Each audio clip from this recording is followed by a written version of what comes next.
On the, see if we have a quorum. 1, 2. We have a quorum. Maybe we do not. 1, 2, 3, 4. 1, 2, 3, 4. We need 7. I'm surely it better. We got 5 here. We got 6. Let's see. 1, 2, 3, 6. 1, 2, 3, We need 4, one more. 5, 6. Okay. Give it a few minutes. Well, we will call the meeting to order, and we'll see if we have a quorum before we move to our action items. You all received the packet either in print or online, and there's Commissioner Vanderwerf. That would make 7. With him walking the door, I'm assuming he'll take a seat here. Well, I'm going to say we have a quorum. Stanley's coming in. Yes, yeah. We'll assume he's heading this way, so I'll declare a quorum. You'll see the agenda. May I have a motion to approve that agenda, please? So moved. A motion? We have a second? Second. Second? All those in favor? Aye. Aye, thank you. Public comments. Again, one of our intentions as a board is to better engage our legislative group, both at state level and the federal level. For that reason, we've invited our state legislators in the regional who represent us in the state legislature to attend on a regular basis. And I see Lois Landgraf. Lois, want to have any comments for the group? Want to come up and just say hello? House 21. Yes, right to the podium, please. Fountain. And Fountain. Past council member. should be on. Thank you. First of all, thank you for inviting me. When I see Representative Carver and Representative Sandridge, I will let them know that they are not here, and I am. Not fair. But, It's an invitation. Exactly. Yes. Only. Exactly. But you said they were coming. Almost Therefore, sounds like fighting words. almost. So it really is nice to be here. I'm looking forward to hearing what you all have to say, and I'm also really looking forward to the opportunity to possibly interact with some of the bills that I have, because I'm sure that in this room there are people, for instance, one of the bills I'm going to run is the Green Alert Bill, which I imagine our military representatives are well aware of. That helps. It's like an Amber Alert for military who are having issues. They take off, and they're often frequently found after they've committed suicide. So I've already gotten that approved by the Colorado Department of Public Safety. They thought it was a good idea. And another one I'm looking at possibly running is strengthening our home rule regulations. And so I know there's people in this room that would also affect. So anyway, looking forward, and I see another one just walked in. Yeah. So I will let him take over. Thank you for having me. Thank you, Representative Landgraf. It's a pleasure to have you here. Representative Lee, we are I just opened that we are working hard to better engage our legislators at the state level. Did you notice her necklace? Yes, I did. Representative P. Lee, any opening comments? No agenda? Just to say hello, and we'd like to. Thanks. Well, I appreciate the opportunity to be here. For those of you who may not know me, I'm Pete Lee. I represent House District 18, in which you sit right now. I'm term limited, having served 4 terms in the Colorado House, and I'm now running for the Colorado State Senate to replace Michael Merrifield. But from a substantive standpoint, you should know, and some do, that during the legislative session, we passed over 437 bills, every single one of which had bipartisan support. So unlike some of our friends on the East Coast who fight and squabble and disagree all the time, we, in fact, get a lot done in the Colorado legislature. We passed a balanced budget. We passed pension reform. We passed highway funding, I think $495 million. I, as chair of the Judiciary Committee, have a lot of the bills dealing with criminal justice and civil justice come through my committee. We were the busiest committee in the legislature, passing 103 bills, and again, all of those need bipartisan support. I had 10 bills on the bipartisan range that I co-sponsored with Senator Gardner to improve the criminal justice system, to try to get people with mental illness who are in the criminal justice system out of the criminal justice system, and to deal with the overcrowding of the jails. One bill, which is intriguing, which I lost, was a bill to provide text reminders to defendants who have court dates. I mean, think about it. Your doctor does this and tells you when you have a court date. A lot of the people that are in the county jail, which is a huge expense for the county, are there for failure to appear.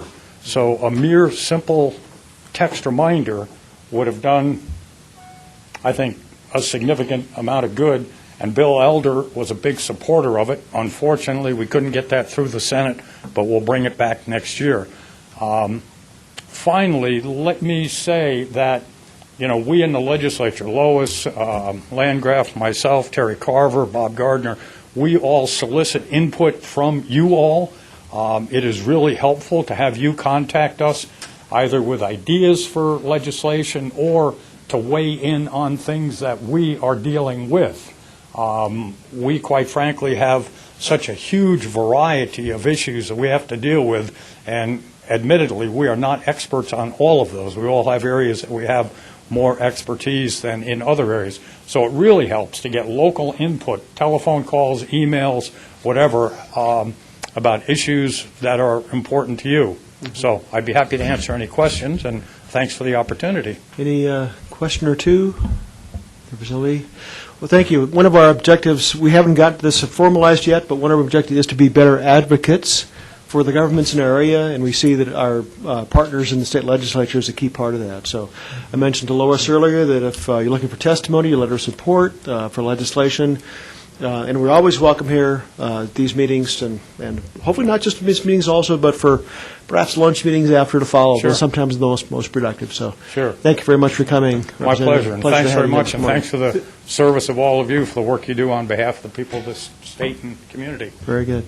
Mr. Chair, I should mention too, we're planning a roundtable with our legislative delegation for sometime this fall. We're going to aim for September, so stay tuned. Will be a chance to hear from PPACG and what our priorities are as we work through the strategic plan. So I think a date has gone out to find out when the board is available in September, so stay tuned on that. Perfect. Good. Yeah. Good. Well, one thing I overlooked was introductions. We'll begin doing that. I'm Norm Steen, Teller County Commissioner, your chair, and we'll move to the left. Thank you. I'm Stan Vanderwerf, El Paso County Commissioner, and I just want to thank the chair for inviting our state legislative delegation. And I can say that while we may have differences of views on certain issues, every elected official in this room I consider to be a gentleman or a gentlewoman. And even Jill Gabler is smiling at that comment. How about that? But I really mean it. I believe that we've got a great team of people, regardless of where you stand on the political spectrum, and we can work together. So again, back to the chair's invitation. I appreciate that, and let's work together and get more things done for the community. Thanks. Sharon Thompson, City of Fountain. I also thank the two representatives for coming this morning. And can we have some more money for the freeway, please? They're ignoring me. They're ignoring you. They're ignoring me. Lois, can we have some more money for the freeway? Of course. They're talking to you. Not right now, anyway. But I asked. Andy Gunn. More money would not change the toll lane. Can we work on that, too? Conversation to follow. Andy Gunning, Executive Director, PPACG. Karen Rowe, CDOT Region 2 Director. Terry Storm, Military Affairs Council of the Chamber at EDC. Gary Garland, Deputy Mission Support Group at the Air Force Academy. Rocky Scott, Colorado Transportation Commissioner. Rod Chisholm, Deputy Garrison Commander, Fort Carson. Hi, Colonel Sam Johnson, 21st Space Wing Vice Commander at Peterson. Jake Middleton, Vice Commander at Schriever, 50 Space Wing. Don Wilson, Mayor, Town of Monument. Paul Saunier, Councilman, Woodland Park.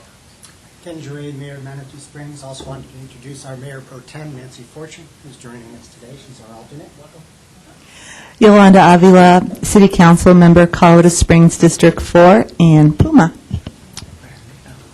Welcome, Puma. Neil Levy, Mayor, Woodland Park. And Jill Gabler, Colorado Springs City Council. Very good. And, all right, we'll move on then to consent items. These will be approved as a group, unless there's anybody who'd like to pull one off for discussion. Anybody would like to remove one item for separate discussion, items 4A, B, or C? Seeing none, do I have a motion to approve the consent? I move to approve the consent calendar.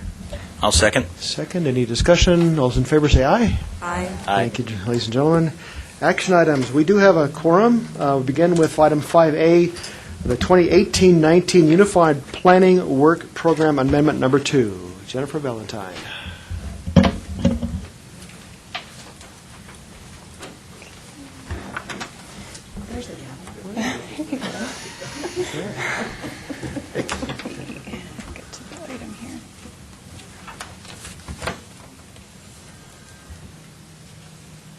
Okay, let me just scroll to the item here. Okay. So Jennifer Valentine, I'm a transportation planner with PPACG. So I presented amendment number 2 to the Unified Planning Work Program a month or two ago as an information item. We're bringing it back now as an action item. So I just wanted to highlight the main changes that you saw in we included the document with track changes. Apologies if it was a little difficult to read, but we did want to be as transparent as possible about the changes that we were making. So the changes are summarized in your memo, but just to provide a little bit more detail. So basically we received some rollover funds between 2017 and 2018. So we had some unspent funds in 2017 that we needed to show how we were going to spend in our work program for 2018. So those are the bulk of the changes here. Just get to them.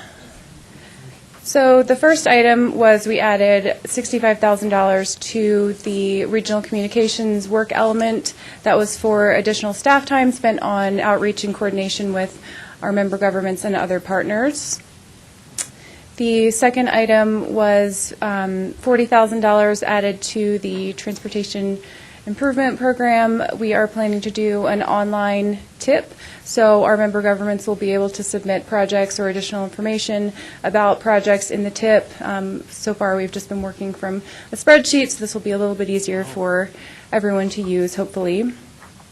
The third item, if I ever get to it, is in the transportation modeling work element, we added $15,000 to automate a process that we just went through between the land use model and the travel demand model, where they work together as part of our small area forecast. So that's going to be a consultant fee to automate that process. And then the final and main element of the 2018 changes were in the regional transportation planning work element.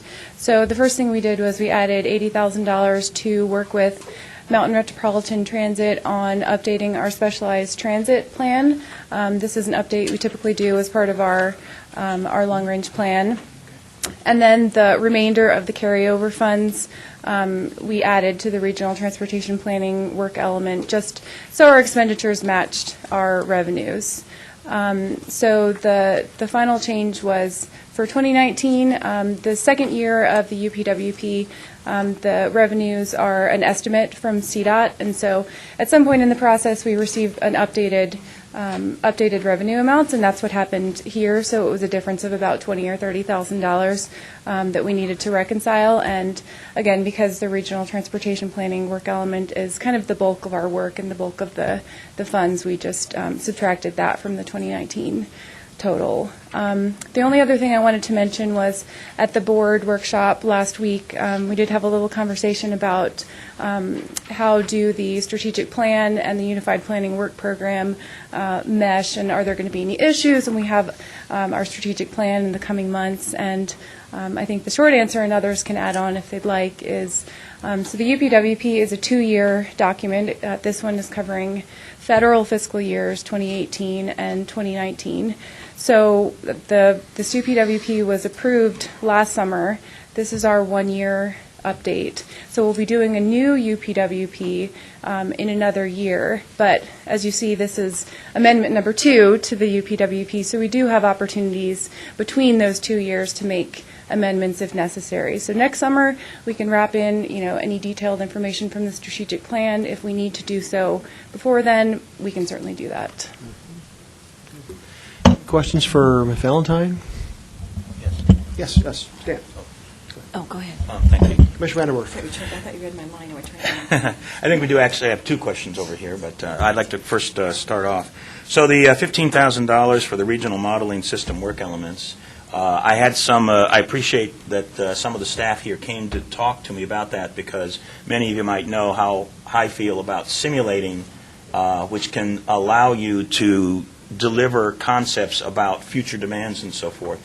There's real value in it. And I believe, I do have a question about this $15,000, which I think is moving us towards a much more flexible and much more modern simulation system, one which I think is compatible with DRCOG, as I understood, because they have a modeling system they use, and we need a different modeling system. And where we're moving towards is going to allow us to interact with each other more efficiently on the modeling. I also feel it's very important that we have the capacity, and this is for you, Andrew, but I know you're going there, right? The capacity to do a lot of what-ifs. If the population in northern El Paso County grows by another 50,000 in the next 10 years, what does that mean for demand forecasting on Highway 25? Because if they're moving up there, it's likely because they're working in Denver and they just want to live in a lower cost area, so they come down to El Paso County.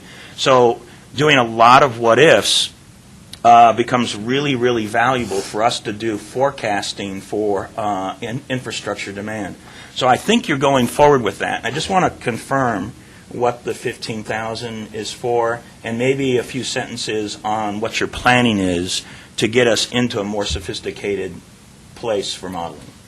Sure, I can start, and then if Andy wants to add on. So the $15,000 is for the specific, it's called an automatic handshake between UrbanSim and our travel model. So what we did this time was we went in 5-year increments, and basically we had output from UrbanSim that we fed into the travel model and back and forth. And it takes about 2 hours to run UrbanSim. It takes 8+ hours to run our current travel model. And so it was a sort of week-plus long process to do that.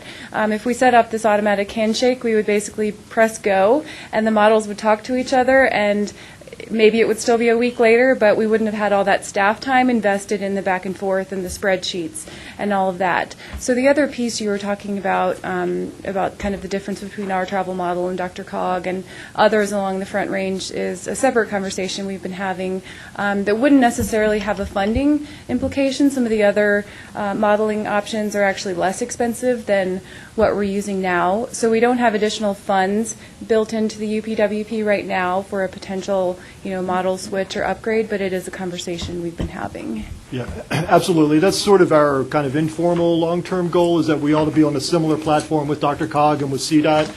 I forget what the exact number of how many people are going to live along the Front Range in about 40 to 50 years, but between the different models we have, land use models and travel forecasting models, we need to figure out how we're going to move people up and down the corridor.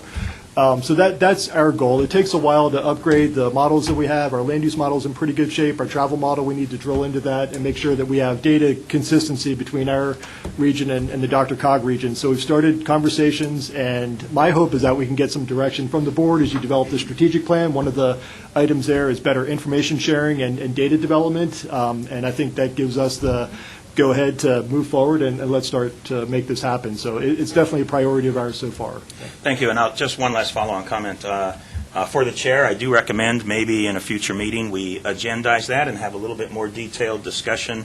So obviously at this time I can only speak for myself and not the entire board, but I would encourage PPACG to develop more sophisticated models. I think working in partnership with the other MPOs is really important.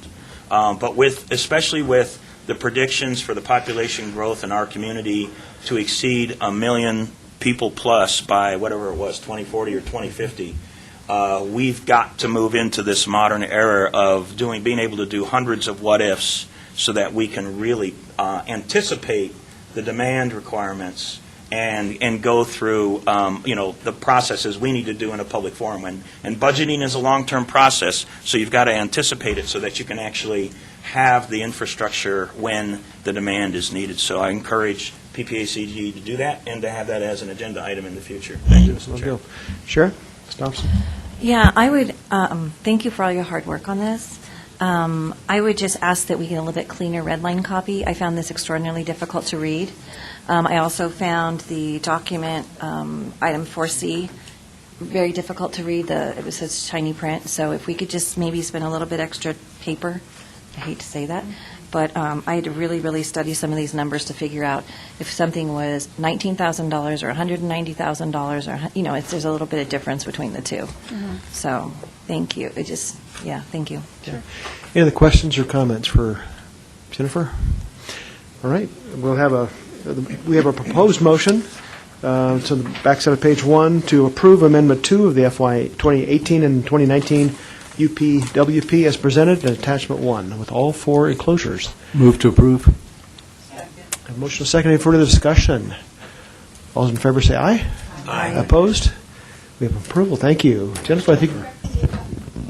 Yes. Neil Levy. Neil Levy, Mayor. Mayor Levy. And the second, and I'm sorry, from Yolanda, I think, yeah. Yolanda Avila from Colorado Springs. And that passed unanimously. All right, the next item, item 5B, small area forecast. Jennifer. Okay, hello again, or still.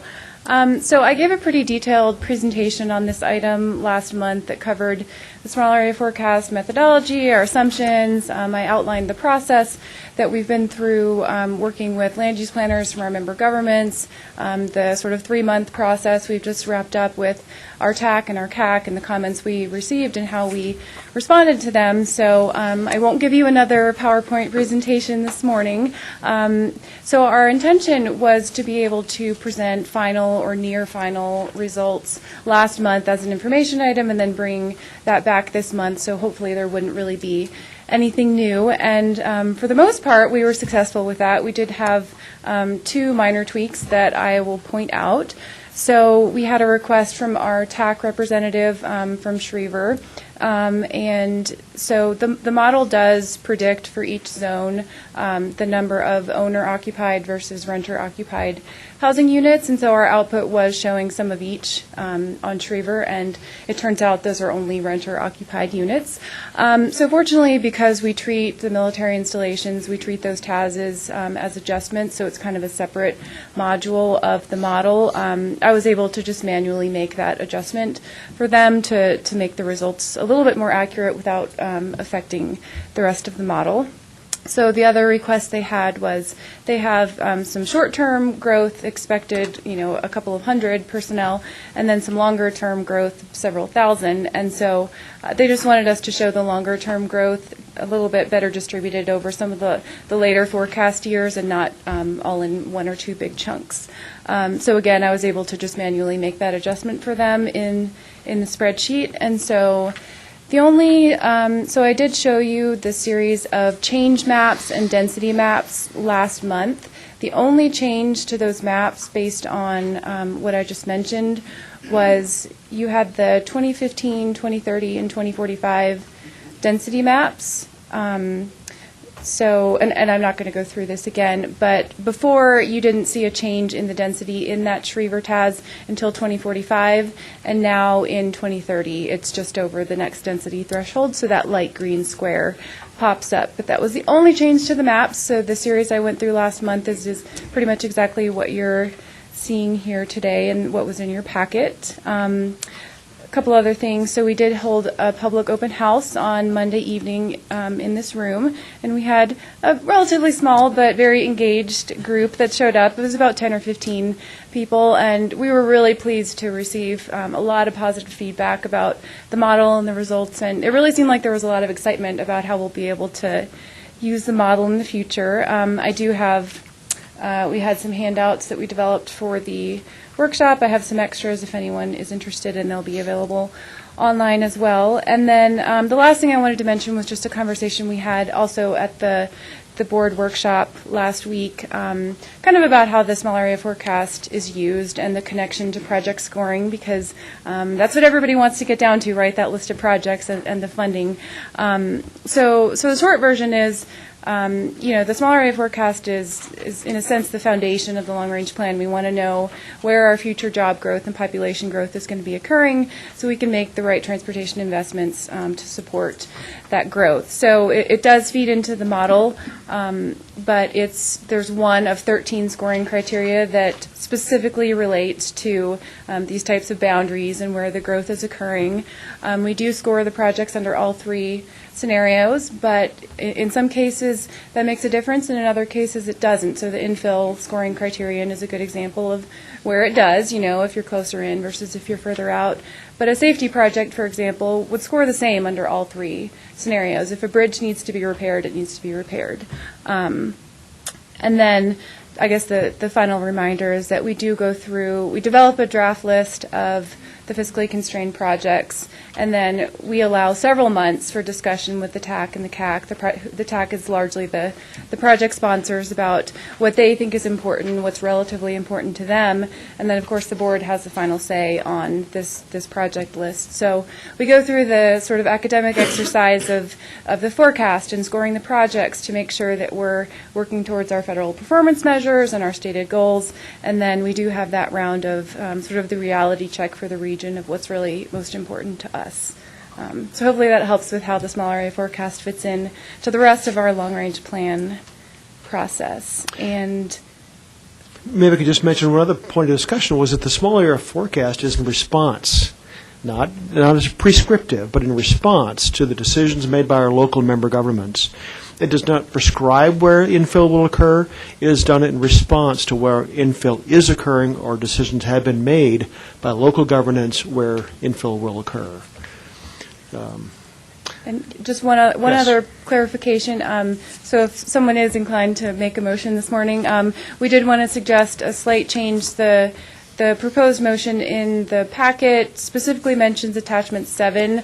Staff was kind of thinking about the spreadsheet and that being the model output, and we realized that the board might have a greater level of comfort with just approving sort of the suite of products that we presented. You're better able to see and understand the maps than the spreadsheets with thousands of lines of data. So I would recommend just to say as presented and not specifically mention attachment 7 if you're comfortable with that.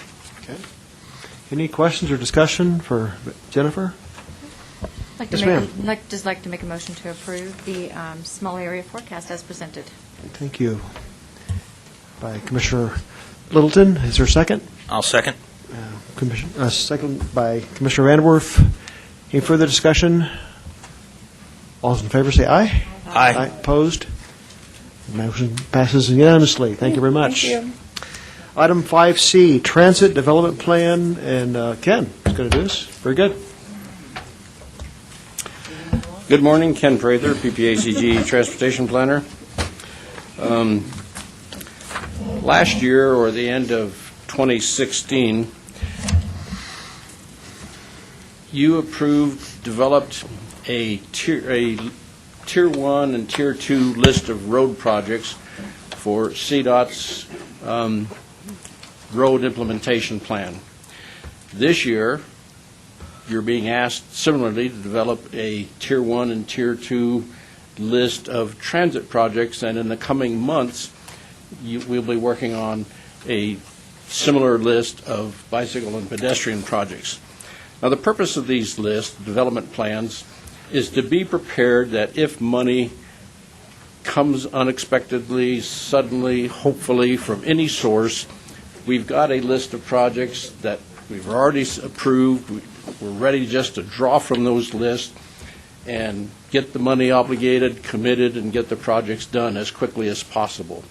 This is not a guaranteed list of funding. At this point, there is no funding for these projects. We just want to be ready that when it shows up, we're ready to spend it.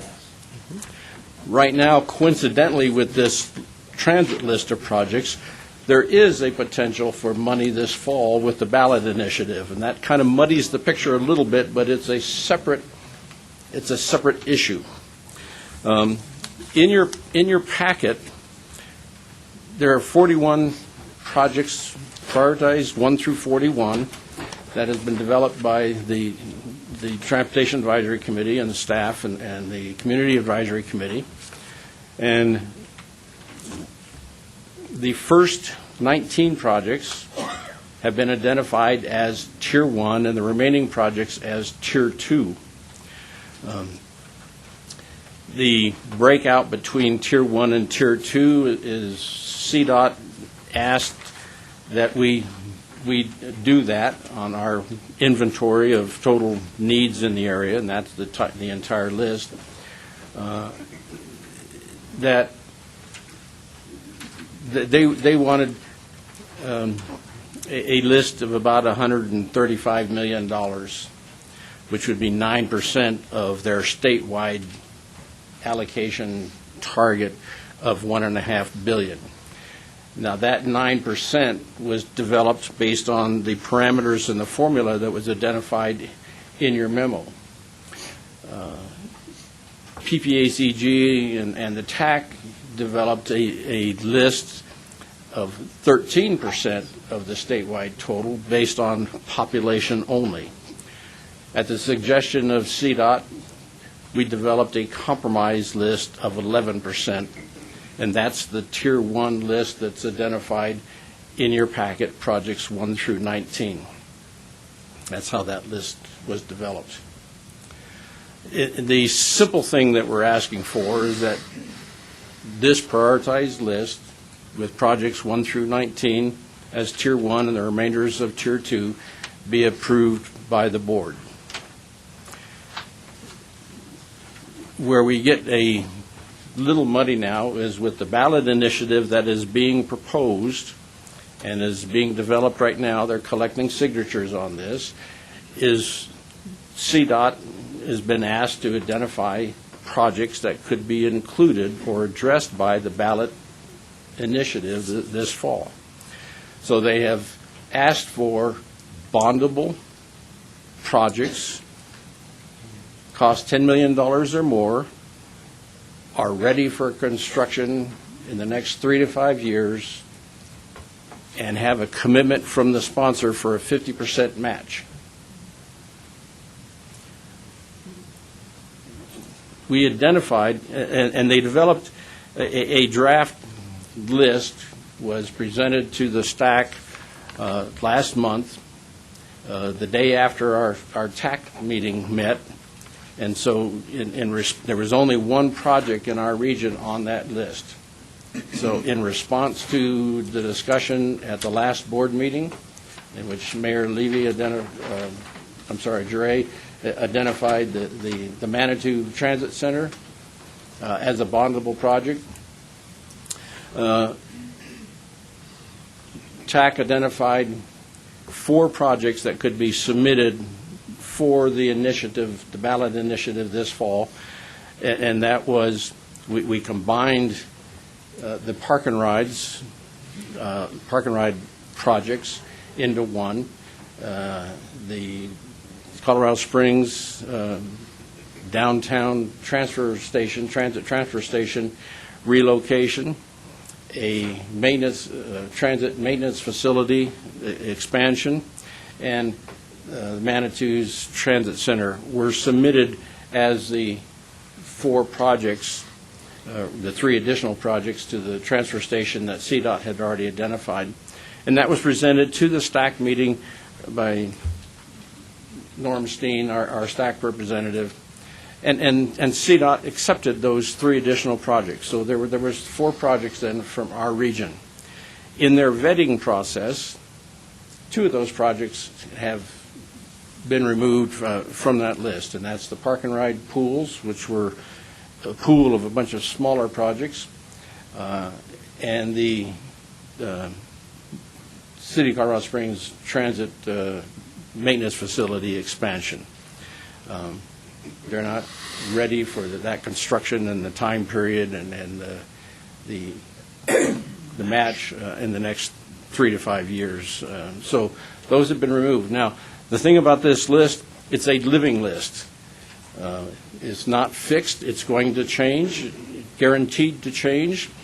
We're calling for projects for our new 2045 long-range plan.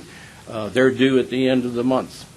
It would be very appropriate, I think, after that list is reviewed and projects are evaluated, that we relook at transit projects. We develop our bicycle ped list off of that new list, and we relook at roads.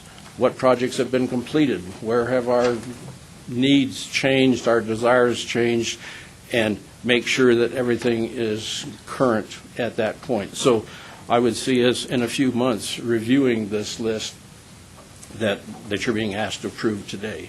It's, again, not a guarantee of any kind of funding. It's just that if funding becomes available, we know what we want to spend it on. Most of you are familiar with Blue Book that's put out to voters that describes the issues behind a yea or nay vote on any particular ballot item. And by the way, there are two, as far as I know, two separate ballot issues. One being proposed by a group called the Independence Center, which is a non-sales tax, does not raise additional money through sales tax.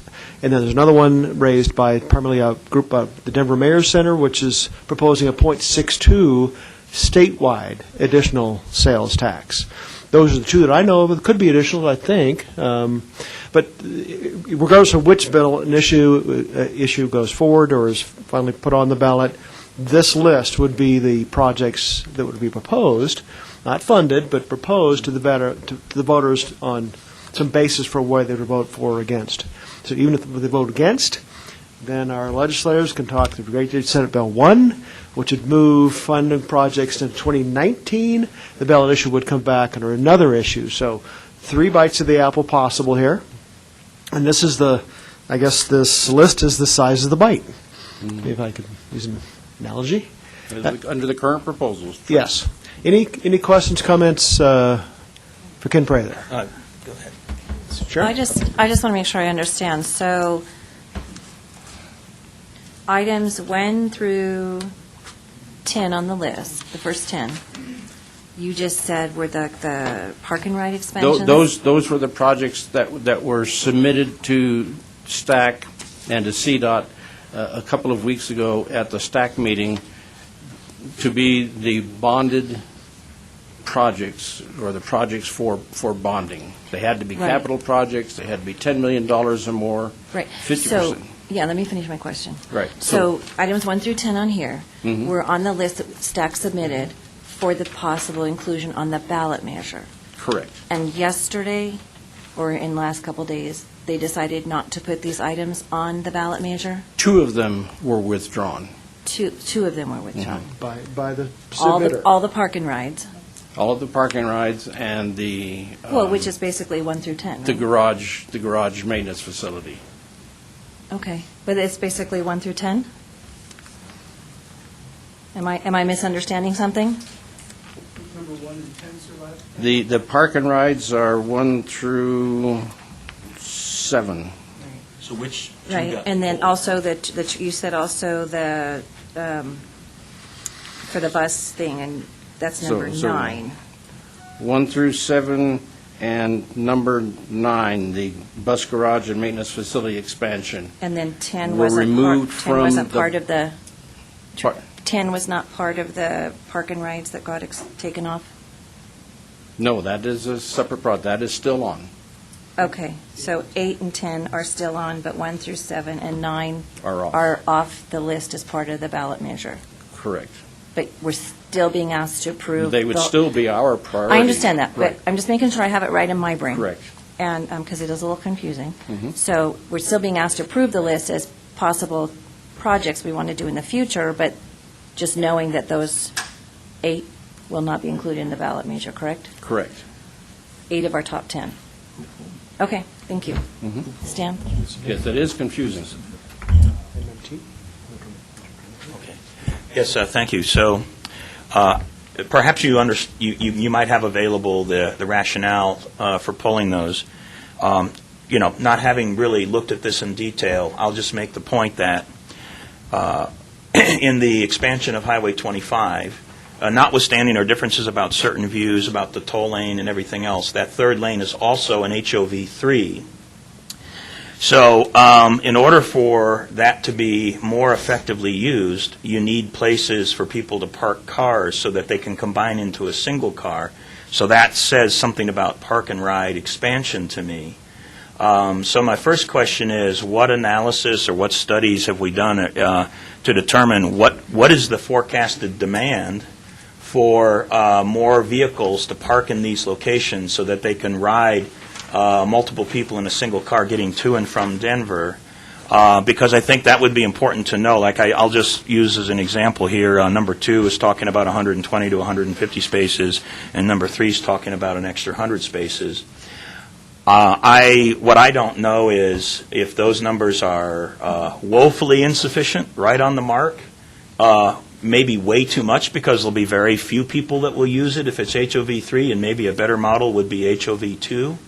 So, I'm in all fairness, and it's maybe just me, and maybe the team knows, I'm in the dark about kind of the scientific analysis about what the predictions on here are going to be here.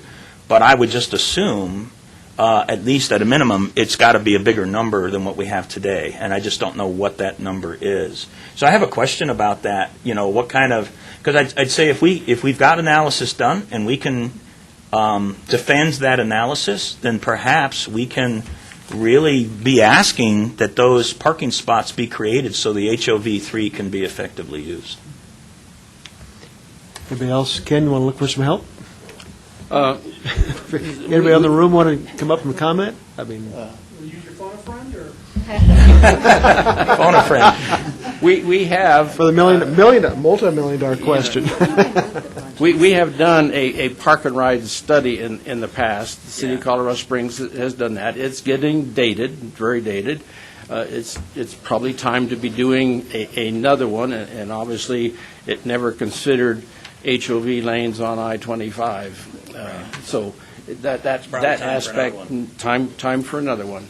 To answer your questions, it would have to be done. I don't think we've got anything current that would justify that. So some of these sizes are dated, and the prediction as to how many people would use HOV on I-25 needs to be factored in, because in the past it was more strictly bus oriented between along I-25. And I think I would make the point, again, it's just kind of my own intuition and not really based in an analysis. Knowing that we have not had an HOV lane going to Denver, that it might be a better initiation point for HOV2, and it's kind of to try to grow the community into, a denser utilization of the vehicles, like 2 people in the car instead of 3 might be too far of a stretch initially for our community to kind of grow into that. But in all fairness, I don't actually really know. And so that kind of comes down to what's the analysis, what can we do to kind of anticipate what the needs are, and then get that translated into parking spots and so forth. So I appreciate actually the candor and honesty about, that we haven't really done that part yet, that I know of anyway, with regard to I-25, and it is probably time. So thank you. Good. Mark or Brian, did you have a comment? Not that I'll add a whole lot, but Brian Vitulli, City of Colorado Springs, Mountain Metro Transit, and Chair of the TAC. The first couple projects that are on this list, they are CDOT-supported park and ride expansions or reconfigurations. So there was a study that Mountain Metro actually did in coordination with CDOT to expand the Tejon Park and Ride lot. The Monument Park and Ride expansion, as well as putting in some slip ramps to let Bustang operate easier.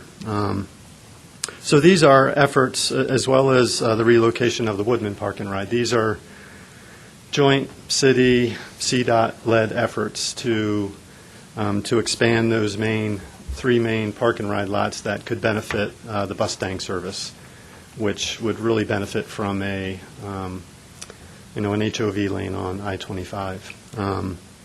The other park and ride lots that have Mountain Metro Transit's initials next to them, those are like the US 24 at 31st Street Park and Ride, that came out of the US 24 West EA. So that is something that's, I believe, still very important for the region. I'm unsure of the priority or the need for the Green Mountain Falls Cascade Park and Ride and the Northgate Park and Ride. Since we have, we're looking for a new Woodman Park and Ride, and we have one at Monument. I'm not sure Northgate one would be needed. I'm not sure if Bustang would be interested in serving that with stop spacing being so close together. So yeah, the Park and Ride lots were put on this list the day before the STAC meeting to make it a bondable project, to make it a high dollar, over $10 million project. And these other two projects are bus garage and maintenance facility expansion and Manitou's transit center project. Right after that, actually last week, after the TAC, the MCC, and the CAC all approved this list, and after it went out into your board packet, that's when we got word that CDOT was adding on that 3 to 5 year horizon to have these built. And our bus storage, bus garage, and maintenance facility expansion, it's kind of a two-phase project. We would build a new, larger bus storage facility within the next 3 to 5 years, but the second phase, that is a little bit more pricey. That gets it up to $16 million, would not be within that 3 to 5 years, so that's why we withdrew it. The Park and Ride lots are kind of several smaller dollar projects that were added in to make it a big project. So hopefully that helps. But yeah, as Ken said, we have a 15-year-old Park and Ride study that probably at some time should be updated. But I think this list does give us a lot of flexibility. And, we can make it a working list as we're going forward, kind of like what we have with the highway priority plan. So this sets us up for a good place in the future. Thank you. I appreciate that. And for whatever it's worth, I appreciate the fact that we're having the conversation about it, that I actually see it on the list, whether it stays on the list or not on the list, whatever. At least we're talking about it. And I guess my recommendation to the chair and the executive director, knowing that we're going to have an HOV lane, and I would imagine that the anticipation is that will be heavily used. It's probably time for us to create our own position about what we think, hopefully through some simulation and anticipating what the needs are, and create our own position about what we think the demand will be for that, so that we can actually be effective in working with CDOT, working with our own funding sources, working with the legislature, possibly to get those things taken care of. So we have a properly balanced system. So thank you. Mark? I was just going to add, Mark Andrew with CDOT North Program Engineers is going to add the Woodman Park and Ride, as Brian indicated, is we're looking for replacement. The Monument Park and Ride, we're looking to expand it. Now, one of the big issues, as Brian indicated, is the ingress and egress into the park and rides. The buses, in some cases, simply don't have an efficient way to get in and out of those park and rides. So there was an effort to try to get some funding to try to improve some of the slip ramps, like he indicated. One of the things I believe we will look at with the PEL, because we're not done with the PEL for Colorado Springs to for I-25, Colorado Springs to Denver. Remember, we did the NEPA document for the GAP project, but we still have the PEL to wrap up. I believe they will look at the park and ride facilities up and down that corridor. So we can find out more information on that, but there should be some science behind determining what the lot size should be. Yeah. And so that has always been the case. And I'm assuming that would be the case in the future. So we can find out more for you on that. Excellent. Thank you. Great. Yes. Yes. Rocky, please. Yeah, I just have to comment on Commissioner Vanderwert's bias for systems approaches to solutions. It's a novel way to look at life, but that's the way life is. So you might be interested to know at the last commission work session, we talked about this whole issue of where we are as a commission on policy. And we think there's a big opportunity space. At the end of the day, CDOT's in the mobility business. It's mostly been in the highway asphalt business, but it's also increasingly in the transit business, and we're looking at rail. So one of the big questions, and I think we have some tools, or about to have some tools that we haven't had before, Jennifer's comment about local modeling and the linkage, as you mentioned earlier, with the statewide model that's been put together at CDOT. We have some new opportunities going forward to support policy questions like what is the appropriate integration between where we think the demand will be between asphalt, transit of various kinds, and rail. And at the moment, we have a lot of advocates for each of those groups. I'm not sure that we have a very good platform to discuss where the trade-offs are, because to some extent, we all have to recognize, we all do recognize that there isn't an unlimited amount of money and you're playing whack-a-mole, right? Because if I solve this problem, that means some other problem is less likely to be solved. I think it'd be, and we've had some conversations about this, but I'm encouraged by the notion that that could be a very robust conversation in which this COG could be involved in a very important way to figure out what optimum mobility looks like. And this is one of the questions. I mean, what do you put on a ballot issue? How do you support park and rides in the context of HOV 2, HOV 3, doesn't matter, HOV. Mark and Karen, correct me if I'm wrong, but I don't think we really have a way to look at how to deal with the entire system question of how do you optimize performance under the many scenarios that you describe are possible. So, great conversation. Thanks for bringing it up. You're welcome. Thank you. Mr. Chairman? Yes, ma'am. Thank you. So, well, as a thought for consideration, instead of spending millions of dollars on expanding park and rides, which makes sense if you're going to have an HOV lane, we could just spend those extra millions of dollars and put in a fourth lane, and then we wouldn't need to consider those at this point in time. So. Okay. Thank you. Any other questions or comments for Did Karen, did you have a comment? I thought you. Karen? Yeah, I do want to mention, I think they've answered a lot of it, but also there's a little confusion with what's on the ballot list, and Ken mentioned this. This is a living list. This is not a set in stone what's on the ballot is going to happen or not happen.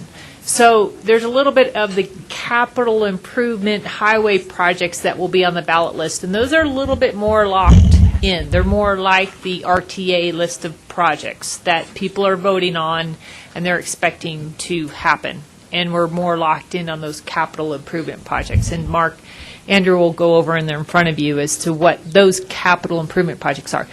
This list is designated transit projects, so it's transit money only. It requires a local match. It requires certain conditions.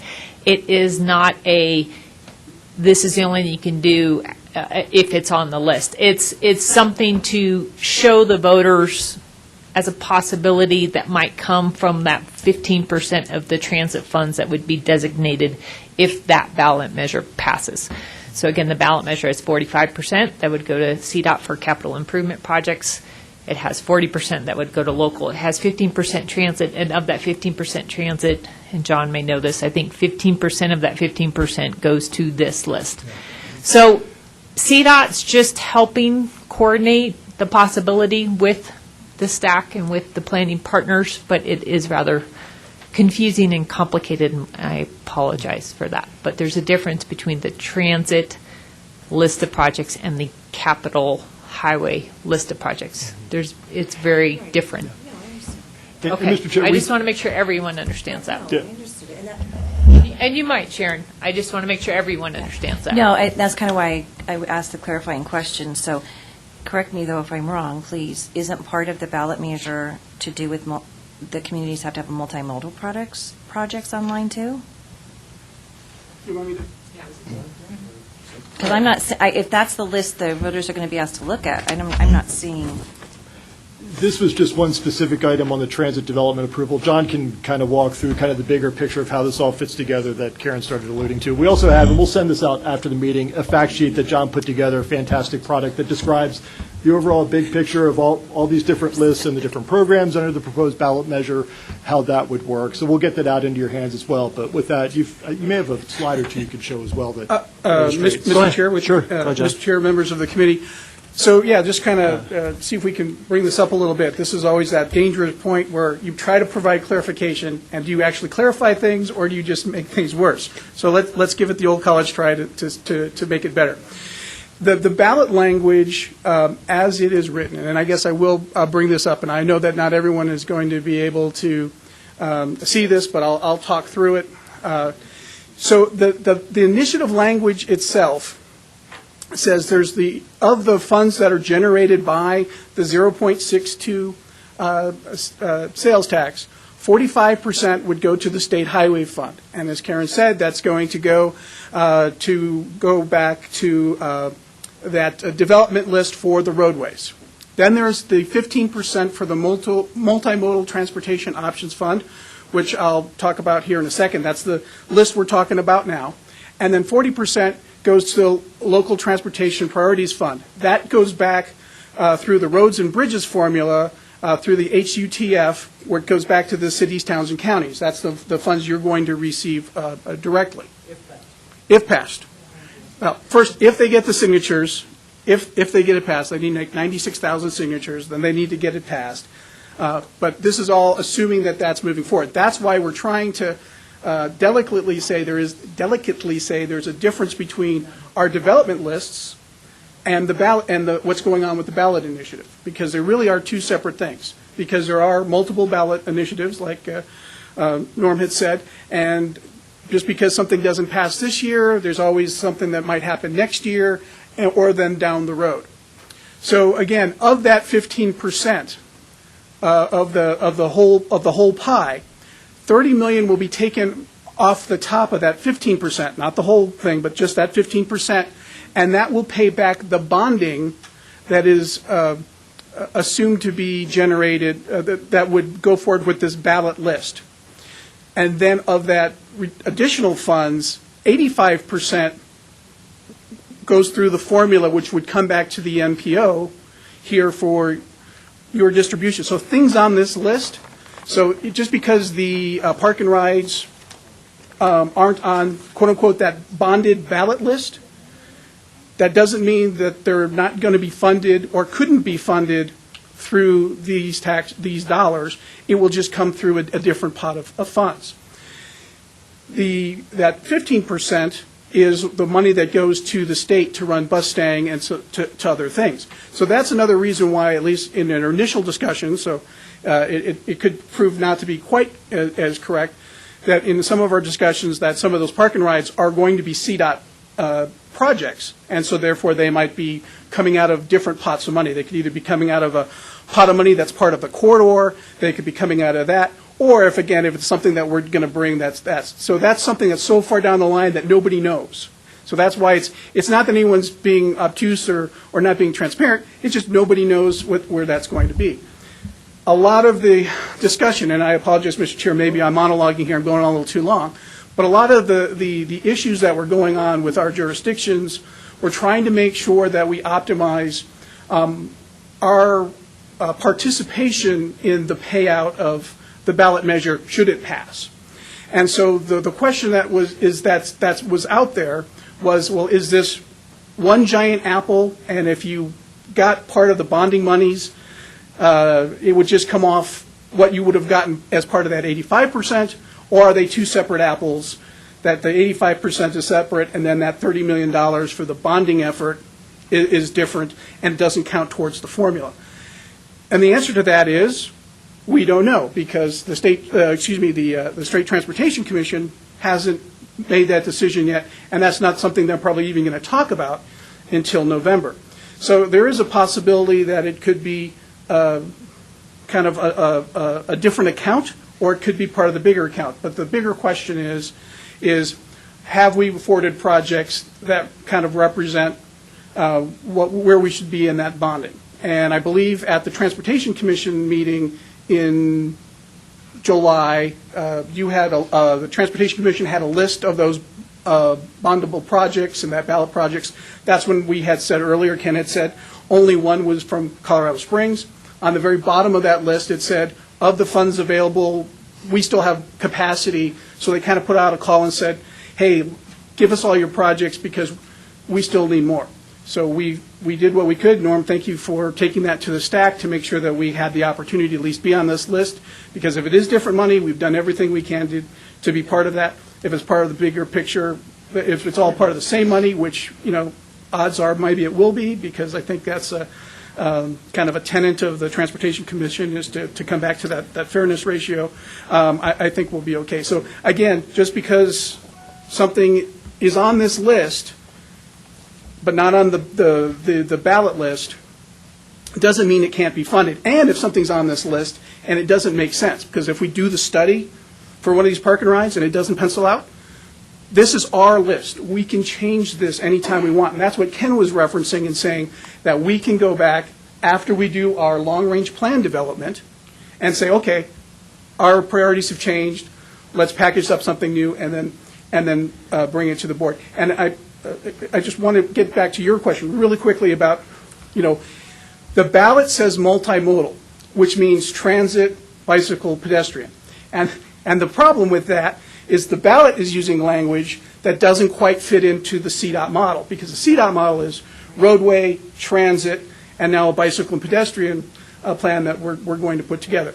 So we did scramble, and I can't tell you how great your different TAC members have been at all the different jurisdictions, scrambling to see if there were bicycle pedestrian projects that sort of fit within the CDOT thing. We met yesterday, kind of the 11th hour, just to make sure we didn't have any projects. We had a very good discussion, and at the end we didn't have things that, given the time frames and everything else that could move forward, especially since we do know, if it does pass, that we will have funds that are available to move forward with. So the question of the bondable project list and or even the additional fundings, how those get sort of divided, that multimodal gets divided between transit and bike and ped, because those are going to be two separate lists, but one pot of money. That's going to be something that's going to have to be ironed out later. Hopefully, the Transportation Commission, gives us guidance on that. And if they don't, and they kick it down to the road, then you will give us guidance on that. But we'll figure it out. But again, at this point, let's wait till we get the money before we worry about it. And at that, I apologize for being long-winded. Mr. Chair, if I just to close this out, if you might. So first of all, I really do appreciate that PPACG has taken a shot at trying to identify our priorities, because we can use that to inform other agencies about what we think is important in our community. So first of all, hats off to you for doing that. And I'm sorry that I'm glad I brought it up, and I'm sorry it turned into such a long-winded discussion, but actually it's probably a very important topic for us to have, in this board. So some comments that I have, or just the last things. I don't know where HOV fits. Is that a multimodal, or is that something else? And so, that's probably important, because we're talking about percentages and where does an HOV fit. I will make one other point. If we're going to vote on this, because it is a changeable document, perhaps changeable in a very short period of time based on the discoveries we make as we do our research, it to me feels like a working document.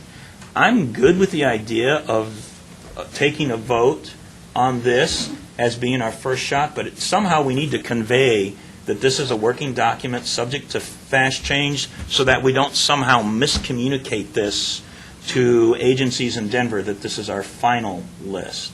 So possibly adding the word working document or whatever you think works, so that that message can be conveyed. Perhaps that's something that we should add on to this. Yeah, I think just quickly answer the question. Development plan, in its concept, is a general plan, and that is, in its concept, is not specific projects. But development plan it is not TIP, it is not project by dollar amounts. It is a concept for moving forward to final approval.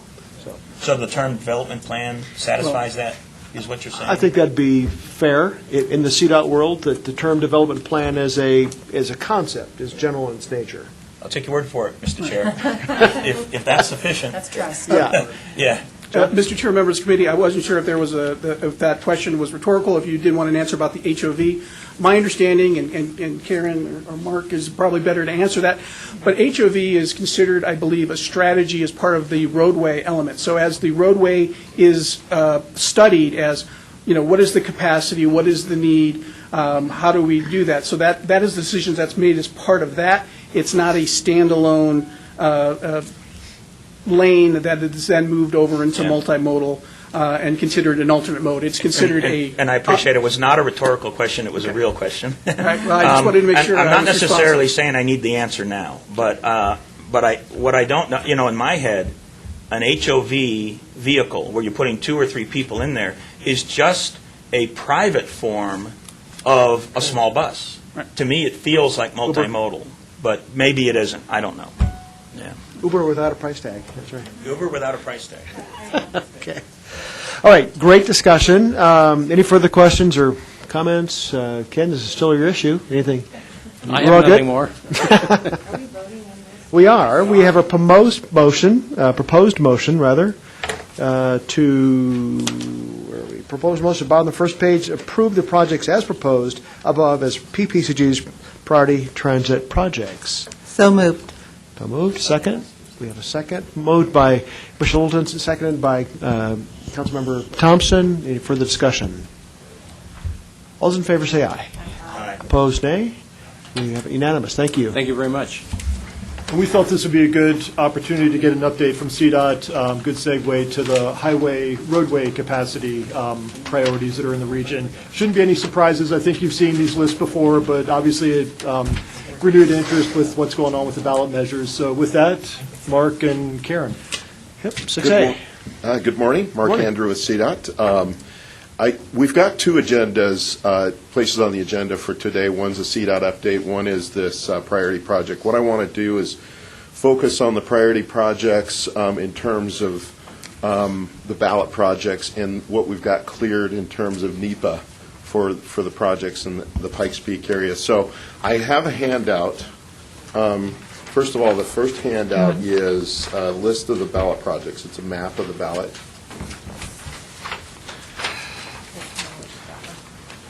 And this is a map that shows El Paso County. It shows all the primary corridors that CDOT has, I-25, US 24, and then Powers Boulevard as well. But I wanted to, let me pull this up here real quick. What I really want to focus on is this list. So if you'll see a color-coded list in front of you, okay? And attached to it is a map that looks like this. So it's a map of El Paso County that shows all the primary corridors, again, in different color codes. Okay, and I think this kind of tells the story in terms of where we've been since 2005 when we started all the environmental documents for all these primary corridors.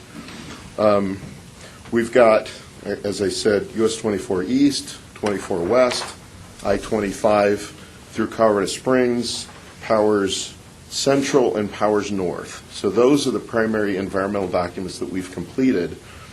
The US 24 East is just a PEL, so we don't have an actual NEPA document in terms of an EA or an EIS with a FONSI or record of decision. So that will move forward if the ballot passes. What I wanted to do is kind of step through these color-coded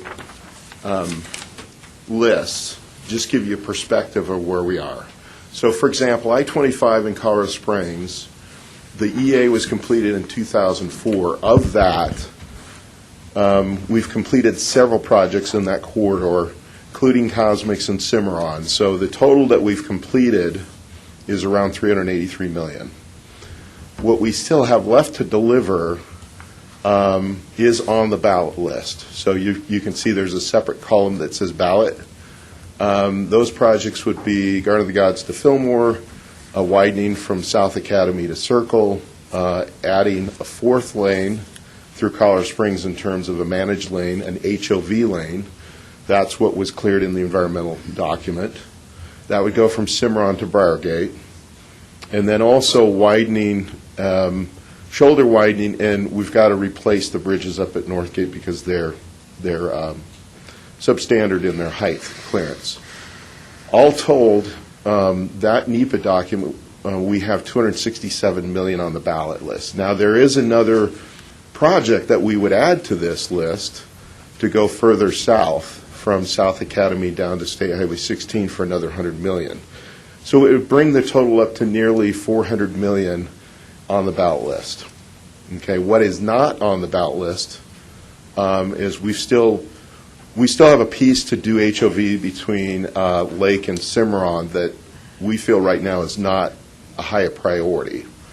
In addition, the Powers and I-25 interchange at $92 million is not part of the ballot list. So those would be the two remaining projects on that NEPA corridor. NEPA stands for the National Environmental Policy Act. So again, these projects have been cleared. If you think of in terms of where we were at the gap a year ago, we've got the environmental documents out of the way. So now we're in a mode of preliminary design. If we get funding, we can certainly advance the final design and get within construction within 2 to 4 years, we think. The other corridor that's a priority corridor has been is Powers Boulevard. The north extension, the city did an environmental assessment of that back in '98. The FONSI was in 2000. We've built several projects in that corridor, including $110 million worth. And the only project that we see as a priority need is the research interchange, and that's on the ballot list. What we still have left to deliver is to bring that facility up to 6 lanes and then complete the connection from State Highway 83 to I-25, and then come back and then widen that section again to 6 lanes in the future.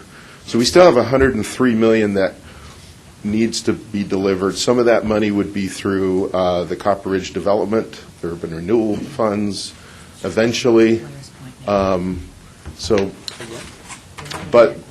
But the research interchange is moving forward. We're working on final design right now. We think we're going to get that funded independent of the ballot, even if the ballot does not pass. So we want to be prepared to deliver that project. So the next corridor, Powers Boulevard Central. Can I ask a question right quick? Certainly. Okay, go. Just going back to the first one for clarification, just on adding HOV lanes between Cimarron and Briargate and HOV lanes between Cimarron and Lake, that's adding like a whole entire extra lane, so it'll go from 3 lanes to 4 lanes? That's correct. Okay, great. Just we wanted clarification. But Thanks. just HOB. Right.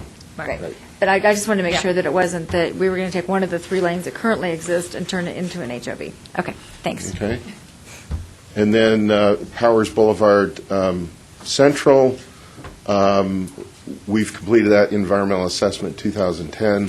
We only have, we don't have anything on the ballot for that. And if you look at the bottom line, we've only delivered about $24 million. We still have about just under $1 billion worth of work to finish that corridor. So it gives you a perspective of what we have out there in terms of outstanding work. Now, there may be some technology that comes along for Power Central that reduces that cost, that we can look at innovative intersection designs, interchange designs, and things like that. The next corridor, 24 East, again, we don't have an EA done on this, but we do have, we would move forward with an EA if the ballot passes. We do have $64 million on the ballot to widen from Garrett to Stapleton. In total, we have an estimate of about $420 million that would be recommended in that study. Again, that's long term. So that would go all the way out to Rama. 24 West, this one was cleared in 2011. On the ballot, we have $70 million. We have identified projects of $373 million that we would not build as part of this, as part of the ballot. So with that said, there may be opportunities to do some innovation. We can maybe reduce the footprint, reduce the size of the projects, and maybe we can reduce that $373 million. But that was recommended in the EA. So all in total, we have about $2.5 billion of remaining work in the Pikes Peak area that's generally cleared. So that gives you some perspective on, our priorities and the priorities that the board has had through the years in terms of, what is important to Pikes Peak. It gives you some perspective on, do we add that fourth lane in the GAP project, or do we concentrate on I-25 through Colorado Springs? Because that's going to be the next bottleneck. We're already seeing that. So the 2.5 billion is, you said, cleared, environmentally cleared, not in any stage of construction design, right? We've got, some cases we have 10 to 20% design in those corridors. 24 East, as I said, is not cleared, so that would be the exception.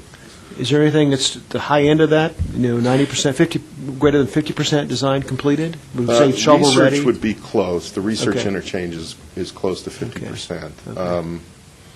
And then, correct. So generally, everything's about 10 to 20% design. We call it conceptual design. Yeah. Okay, great. All right, questions for Mark? Rocky. This is a very important presentation in my view, because I think it points out our dilemma in this region for the longer term. State highways alone, $2.5 billion. I think it'd be worth, as we go into this fall process of discussing the different options for funding, to ask the staff to say, under all the different permutations and combinations of outcomes, and there are many, how would we come out? Because in a sense, if everything on the ballot issue here passes, the number is maybe $2 billion. Is that right, Karen? If the ballot issue passes, I think we pick up enough to cover about $500 million of that. Just $500 million would come to the Pikes Peak area. Yeah, so 500 $500 to $600 million of the $2.5 billion. If you had $6 billion statewide, Yeah. this region would get about 1.4. Region 2 would. And how much of is- that Pikes Peak area to get about $600 million. Okay, so that still leaves Maybe a lot, roughly $2 billion of need that still isn't covered, even if the ballot issue passes. So from a long-term mobility point of view, it's great to have Andy and John on board. It's great to have Jennifer for doing the modeling, because I think the question for all of us, if we look out 10, 15 years, is what are our thoughts of the possibilities of finding that $2 billion, assuming we want to do that, achieve our mobility targets? To be honest, from my perspective, I don't have a clear view of how that could happen. And at the end of the day, the requirements come out of the cog and go up. There's no downward motion of how projects get prioritized. And then the stack, as I mentioned to Norm, is becoming incredibly important for the commission to sort of do a sanity check on what these combined proposals are. So I think this as a foundation for a longer-term discussion about what are the different options that realistic options that we actually have to deal with the mobility challenges of the population increases that were discussed earlier. It's a daunting task. It's a truly, even if the ballot issue were to pass, and I know it's, for a lot of reasons, it's not popular, but it just, all it means is that that ballot issue doesn't pass. We're speaking of playing whack-a-mole. I don't see any positive outcomes here. I think we have some that are less negative than others, but there aren't any from a financial obligation point of view that are going to make us whole. So great, thanks for the report. I think it's an excellent report, and I think it goes back also to, if you start doing some modeling over 10 or 15 years, how do you optimize each dollar that you spend, because each dollar will be hard to come by. So thanks for the report, Mark and Karen. Stan? Thank you, Mr. Chair. I guess I'm, at this point, I just need some clarification about, these possible ballot measures, because I'm aware of at least two. And I just want to make sure, are we actually thinking about being prepared for any of them? There is, for example, another one, which is a $3.5 billion bonding with a repayment not to exceed $5.2 billion is the numbers that I recall. That is not a sales tax-driven one. That's a bonding one. And then I think there's a sales tax-driven one. So kind of the question begs, are we actually, as a board, are we actually preparing to be able to say to, the folks in Denver and the people that make these decisions, this is our priority list of any one of these ballots should any of them be approved? And why I bring that up is because I know at least one of them is $3.5 billion. So my question is, are we kind of thinking about all these possible ballot measures? We haven't taken a position. Will not come to a vote on advocating for a particular of the two. Yeah. One is the Independence Institute I mentioned earlier, and then one is the 0.62 Mayor's Conference. But we haven't proposed to take a position on any development, but simply the projects that we would like to see funded regardless of which measure passes. Actually, I concur with that. I'm not suggesting taking a position on any of the ballot measures. What I'm saying is, as a board, we should be ready to respond to what our priorities are, regardless of which ballot And measure. that's exactly what this is. Yes, thank you. Yes. Andy, do you have a comment? That's what I was going to say. Regardless of where the line is drawn with how much revenue might come back to Region 2 in our district, that's why we're going through the exercise. There's, I should mention, a joint stack meeting and Transportation Commission meeting next week, I think, to try to sort through all this as well. So it's been complicated, but appreciate all the work that our TAC members and others have put into prioritizing our transit stuff you approved and the highway update as well. You don't have to prove the highway information, that's information only. But that's why we're going through this. And I've mentioned this many times to the stack, and I think that the commission is also made aware, is that the members of the stack are speaking on behalf of member governments, each of which have a public podium every time you hold a public meeting. Every time you meet with the public, every time you meet in a work session, you are developing public opinion that can influence state policy. So I think hopefully that's had some gravity at the state level. We, at the local level, have a podium. We meet with press. We have local staff input regularly, and so our voice really does matter. I have one last question. Sure. I have one last question. I'm not sure. All these roads that are put on the ballot measure, is there any chance that any of them will be tolled? Right now, the environmental assessment calls for HOV free lanes, so it's still a managed lane. Right. That would have to be reevaluated. So the we'd have to go back through an environmental assessment. But is that decision going to be made before it's put on? It is not going to be made before the ballot.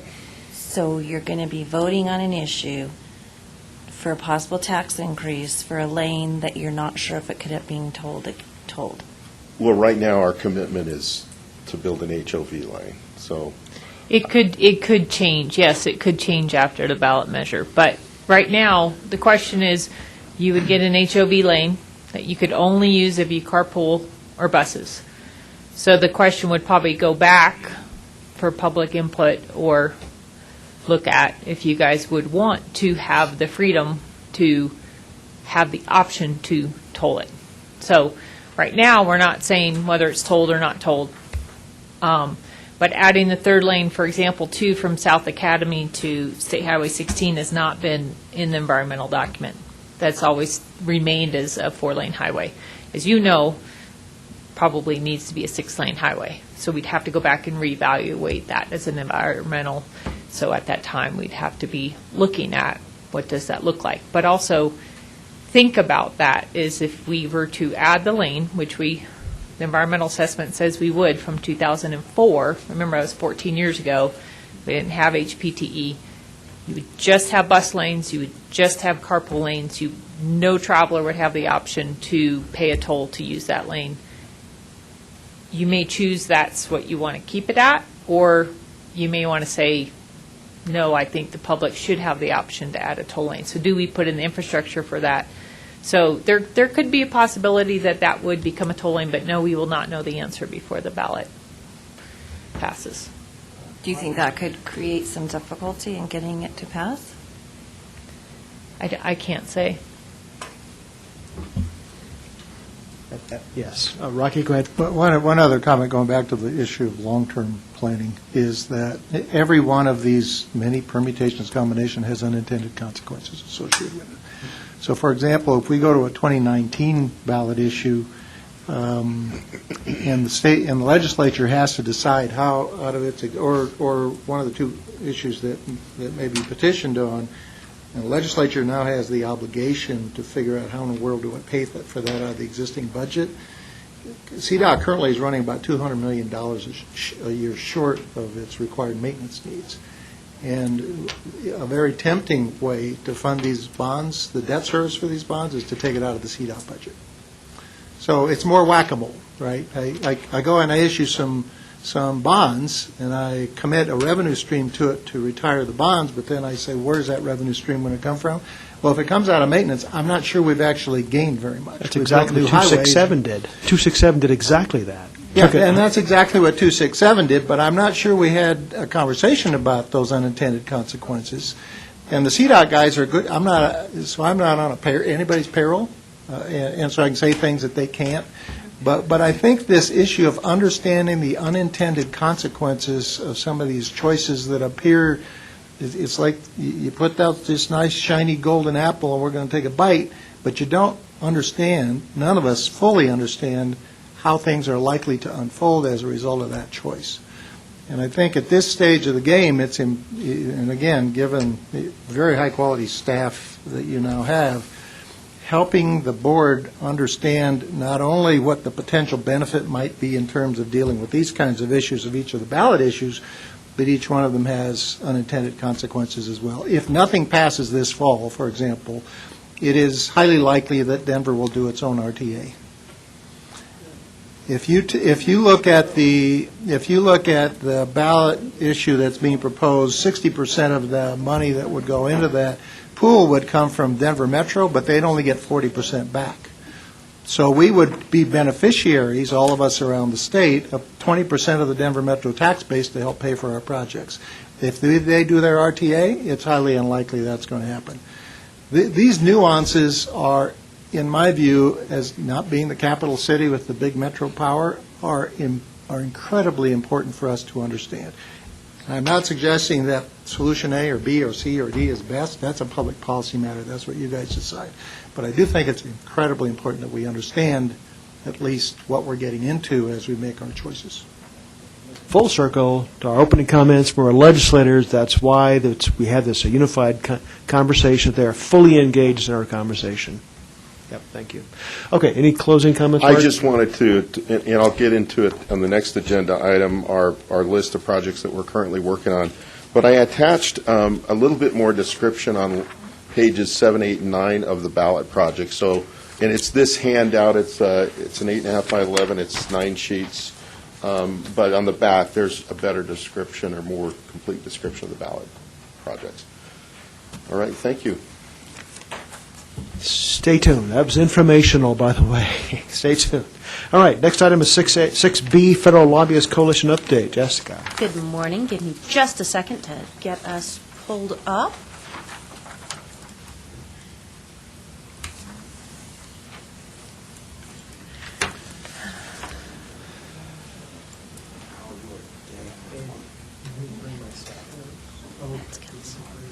Okay, so this is Jessica McMullen, Policy and Communications Manager here at PPACG, and I am giving you your quarterly update on the Federal Lobbyist Coalition. As you know, you last requested this in October, so yes, this is very much not quarterly, and I'm sorry for that delay. In your information packet, you kind of got a summary of what the Impact Coalition is. It's a coalition that was formed in 2010 to speak at the federal level with one voice on issues important to the entire region. They have taken on a variety of different things over time, including assisting and advocating for the I-25 infra grant, working on getting national cybersecurity funds and cyber education funds, and working on fire mitigation and disaster funds after Waldo and Black Forest.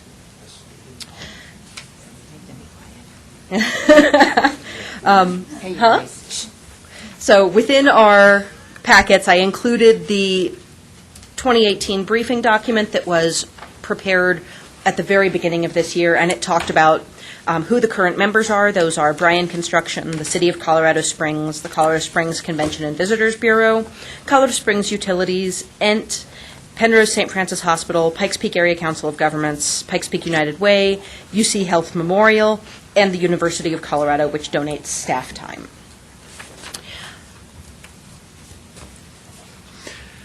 Deep breath, looking to see if there's any pauses or questions thus far. Okay. Within that document, it does talk about some of the very big overarching priorities that the group is looking at, working on the National Cybersecurity Center, working on veterans support and services, workforce development for the Unique Populations Program, the Community Vision Action Plan, and monitoring and advising through our federal lobbyist firm on transportation, air service, housing affordability, and tax code implications relating to local governments. That has been an ongoing thing that they have been keeping an eye out. They did just hire a grant writer who they are hoping to have assist members write grants relating to Economic Development Administration funding, cyber education, cyber core, Advanced Industries Accelerator, 21st Century Cures, and Veterans Health Initiatives. The reason we have relevance here is because this has about a $10,000 price tag to this COG. Membership of this organization is not free. The question, we're not proposing it today, but for future budget discussions, is this important for the COG to be a member of the impact organization and influence the legislation at the federal level? That's the key question. I hope that when we have more discussion among ourselves, we aren't asking for a decision today, but this decision will come, whether we're part of the impact organization or not. Well, the other options are other organizations better than impact that could influence on the federal level. Questions, comments? Joe?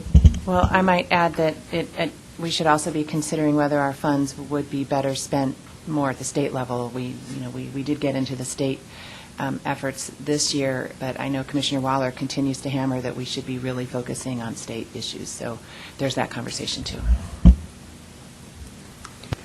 Any other questions for Jessica? I might suggest you have, with your strategic plan development, an advocacy group that's been formed. 3 of you are agreed to serve on that committee, and maybe that's a good venue to discuss this further, to figure out what the direction might be. Okay. Well, you have an advocacy work group that's been set up as part of the 5 strategic plan working groups, and maybe they vet it further and come back with a full recommendation. Are you in that group?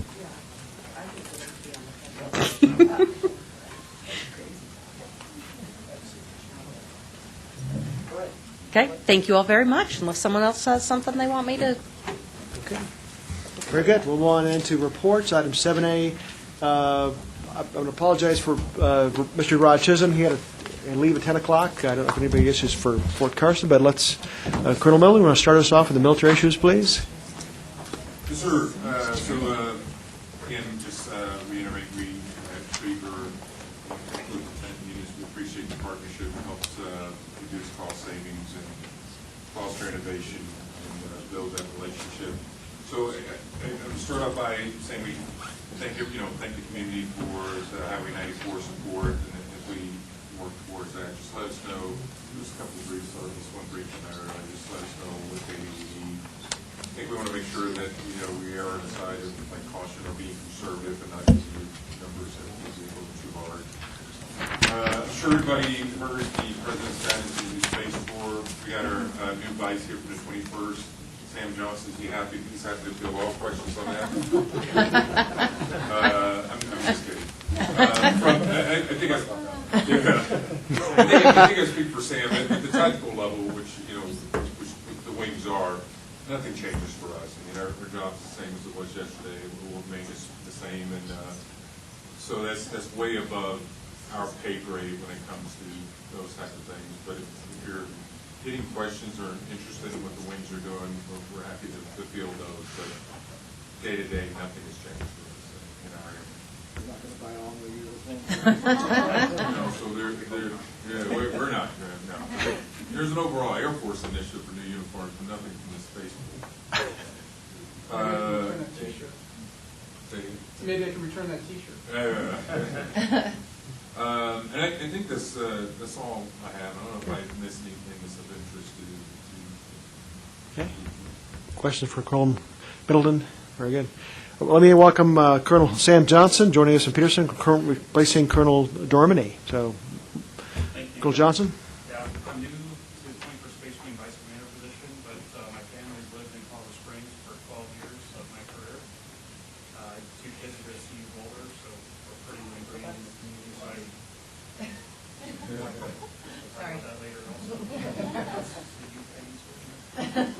So my family's pretty ingrained. We love it here, so I really appreciate the new guy walking in to have the good working relationships, and I appreciate the new from Colonel Dormany. Just for curious, he's packing out his household goods today, and he's going to drive up to town on Friday.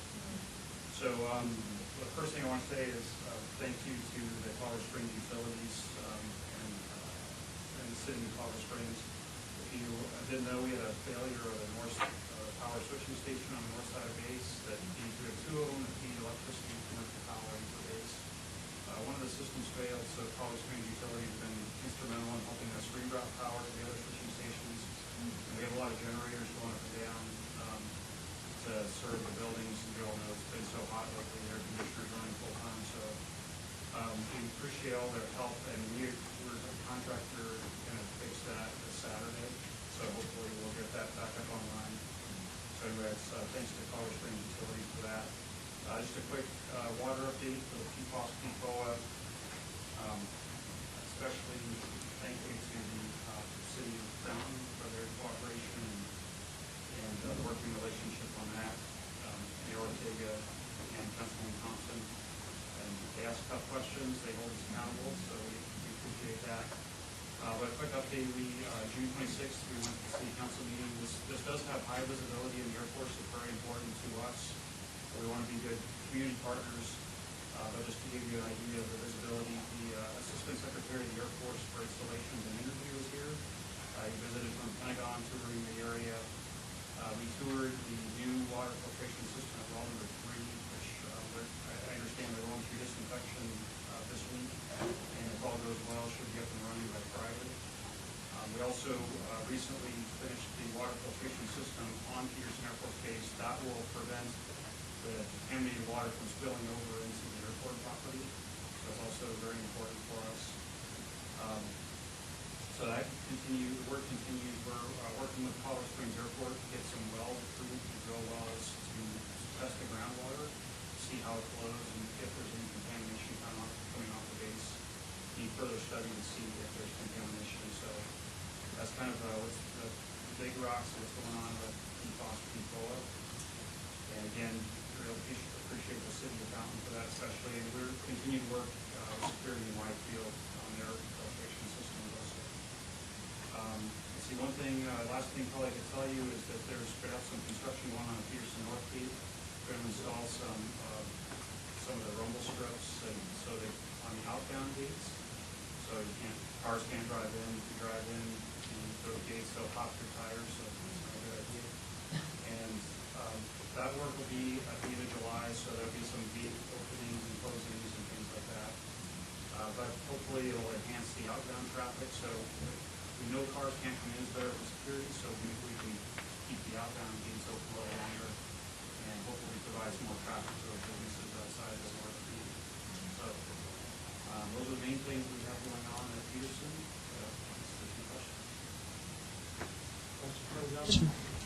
Oh, thank you very much, and again, welcome. All right, Gary? Yes, sir. Just a couple of public service announcements, sir. This one hasn't been approved by the SUP yet, but that's just a matter of not getting on paper. But on 3 through 5 August, we'll have a on-site. Can you hear me? Okay, sorry about that. Yeah, so we haven't got this up to the soup yet, but that's just, paperwork's kind of slow that's our bad, but it'll get approved. They've done it before. We're going to have the People's Tiny House Festival at the Academy, and I guess they've done it in years past. They're expecting like 50,000 people to visit over that 3-day period. It's going to be in the Falcon Stadium parking lot. There'll be food booths and drink booths and stuff like that available. I guess there'll be 40 tiny houses on display for the community to come check out. 3 through 5 August, from 8 a.m. to 8 p.m. And then looking a little bit farther down the road, we do have Parents Weekend coming up, which is 31 August through 3 September, expecting about 10,000 parents and friends to visit. So, they're in the local hotels and restaurants. But and of course, there'll be heavier traffic at the gates. But yeah, that's all. That's the update from the Air Force Academy. When's that bridge going to be done? So that will be the tri-bridge, sir? Yeah, that'll be June of next year. Well, they're switching lanes here starting the 22nd of this month. So the other lane's almost done. They're going to switch lanes. Still be one side, but they're completely done June of next year. Yes, sir. But it had to get done, so. It's going to mess things up during football. Yes, sir. Be interesting. We ran it during the Warrior games as well as the graduation, so we've had a couple of tries at it, so hopefully we'll get better. Yeah, and That's all I have, sir. Very good. Terry, any comments from the council? Very good, thank you. Well, on to then 7B, Mobility Coordinating Committee. Joe?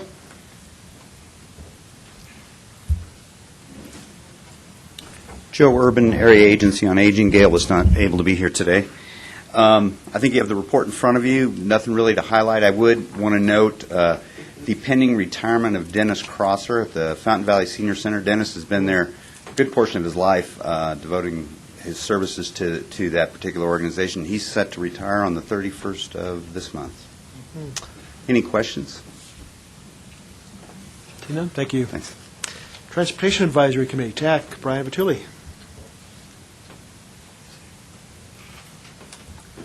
Good morning, Brian Vitulli, City of Colorado Springs Mountain Metro Transit, and Chair of the TAC. The report is in your packet. The TAC recommended approval of all the action items that you approved today, so there's consistency there. And I just wanted to acknowledge the efforts of Ken and John for keeping their hands on this transit development program, and it's been a constantly evolving process and a lot of information coming out in spurts, and so we appreciate the efforts there, and also thank you to Commissioner Steen, Councilmember Pico, and Andy and John for taking up the latest developments of the transit development plan that the TAC addressed and getting them in front of the stack, so we appreciate that. Welcome. We had that early enough to actually have a pre-meeting before stack convened, talk over with the Director of Transit Development. Okay. So that was helpful too. So good. But thanks for prepping us and bringing copies. Oh, sure. Yeah. All right, thank you. Are there any questions? All right, thank you. Community Advisory, Jim Moore.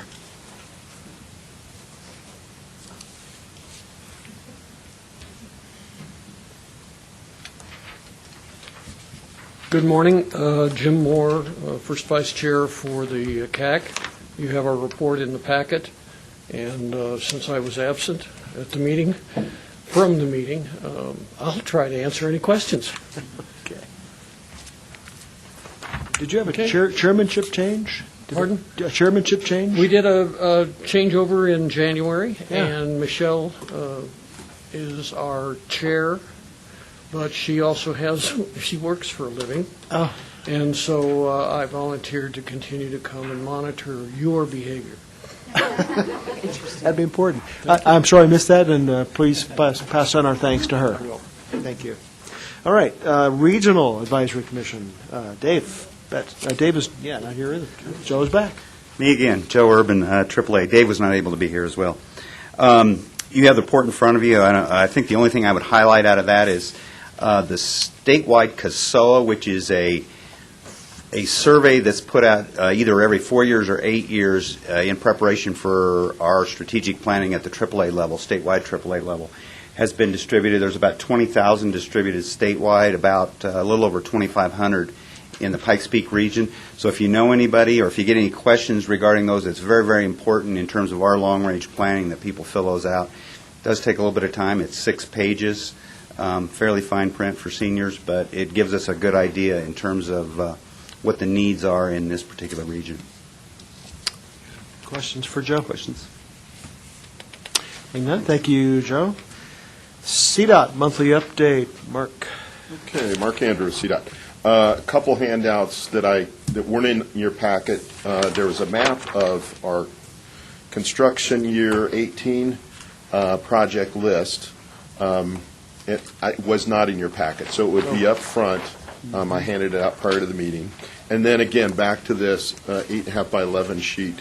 I'm not going to go through every project, but generally the projects that we have under construction for calendar year 18 or the big ones we have are Rockrimmon, the bridge rehab up there in Rockrimmon. We're starting the fiber project this late summer. The Rockfall project on Ute Pass is underway. I think we've had some hiccups there, but I think generally we've worked out some of the phasing, so I think it's working better. We are just getting into reconstructing 31st Street and Ridge Road in terms of those safety improvements, adding those additional extending turn lanes on those projects. And then we're holding off on 21st Street until the ballot measure passes, because if the ballot measure passes, the current dollar figure on 24 West is $70 million. We may want to take another look at 21st Street to see, hey, do we want to try to add capacity, add lanes 5 and 6, bring it up to 6 lanes. So we're holding off on that. But nevertheless, in your packet, or not in your packet, but what I handed out is the 18 projects, the 19 projects that we're expected to fund next year. And then, again, most of these are smaller projects, asset management, safety projects. And then what we're working on for 2020 and beyond. And again, those are mainly small projects. And then, again, page 7, 8, and 9 is the list of ballot projects that we currently are working. I will say we've made some great progress on research in Powers. We have selected consultants for I-25 to start to be ready to start designing that if we do have a ballot measure passed. We're looking at doing the same thing for 24 West. So we want to gear up just in case suddenly we do get money. And if it doesn't, there's no commitments there. We simply cancel the contracts or renegotiate them. Mr. Chair, question. Go ahead. Thank you. Thank you, Mr. Chair. So I appreciate you bringing that up about the road that's between I-25 Cimarron and Manitou Springs, and that I did note on the list that that's a $70 million project. I think there was a project a decade ago about expanding that, and it was much more than the $70 million. It was $270 million, correct. So, and again, I'm not a highway expert, but, for whatever it's worth, to me, it feels like the issue is the traffic lights, not the width of how many lanes. It's the traffic lights that cause the congestion, and it's the traffic lights that cause people to wait, which is a productivity consideration. So in my head, but I'm more than happy to be corrected. It's, again, it's not an analysis per se, but it seems to me like Bridge is over 24 back in there. So you can generate a continuous flow process. That feels like the right answer to me, but I'm happy to be told otherwise. But I do know that if you add 2 more lanes, right, you still would have traffic lights, I think. Correct. And then you still have people waiting, and they would be waiting just as much as they would be waiting before, just maybe they wouldn't have to wait for 2 traffic light rounds because the backup is so big. So that would be maybe the difference. So in my head, I'm thinking bridges, and I know that you just mentioned more lanes. I'm interested in an adjudication of those concepts at some time down the road. What makes more sense? And those are great questions, because we analyze, or we struggle with that. I wouldn't say struggle, but we have to look at that. Do we put in grade separation versus adding capacity? Would that solve the capacity issue in itself? I think with the 70 million, you're going to be very restricted in what you can build with grade separation. 8th Street, for example, is probably going to use up the majority of that money if we grade separated 8th Street. Right. So then you improve 8th Street, but you're not really improving capacity down 14th, 21st, 31st Street. So do you get more bang for the buck initially if you widen to 6 lanes and do some at-grade intersection improvements? Things like what we did, the city did at Union and Woodman, for example, continuous flow intersections, CFIs, utilizing that new technology. Some of those things we want to look at, and as soon as the ballot, if the ballot measure passes, the first thing we're going to do is look at what should we do with that 70 million? What would be the best bang for the buck, if you will? Thank you very much. And I would just be interested in a comparative analysis of these broader concepts and choices. And again, it's just because of heuristically what my brain says when I drive through there, but it could be wrong. So but I think we should look at all of them. Those are good questions, and we would be happy to include you in those discussions. Absolutely. Thank you.